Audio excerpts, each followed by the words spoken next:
في ايه يا زينب؟ صوتكوا عالي كده ليه؟ كويس قوي ان انت جيت يا خالد. في ايه اللي حصل؟ في ناس عايزه تفركش الجواز. نعم؟ لا انا ما قلتش كده.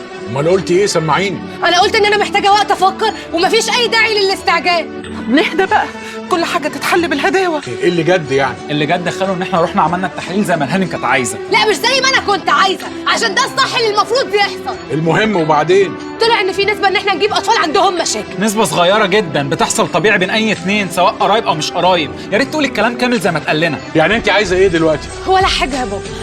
انا كل الموضوع ان انا اتوترت لما عرفت الموضوع، والصربعه دي كلها اصلا ملخبطاني وموتراني، فانا شايفه ان انا اقعد افكر شويه مع نفسي ونأجل موضوع الجواز ده شويه لحد. ايه الهبل اللي انت بتقوليه ده؟ هو ايه اللي يتأجل؟ ده شغل عيال صغيره. من النهارده تسمعي الكلام، ومش عايز اسمع منك غير حاضر وطيب وبس.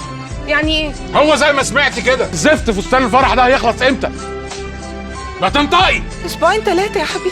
خلاص يبقى الفرح كمان 3 اسابيع وخلص الكلام في الموضوع ده. لا ما خلصش يا بابا. لا خلص، وهتنفذي كلامي غصب عنك. لا مش غصب عني، انا اصلا مش موافقه. ان شاء الله عنك ما وافقتي. انت هتردي عليها كلمه بكلمه؟ ايه قله الادب اللي انت فيها دي؟ ولا حسن شقتك خلصت ولا لسه؟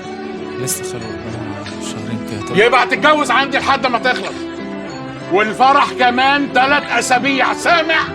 حاضر خلو. انا عمري ما شفتك بالشكل ده يا اخي، الكلام مش بالطريقه دي. لا هو من النهارده الكلام بقى كده يا رمضان، علشان شغل الدلع والطبطبه ما بقاش بيجيب نتيجه، بقى بيجيب بجاحه وقله ادب.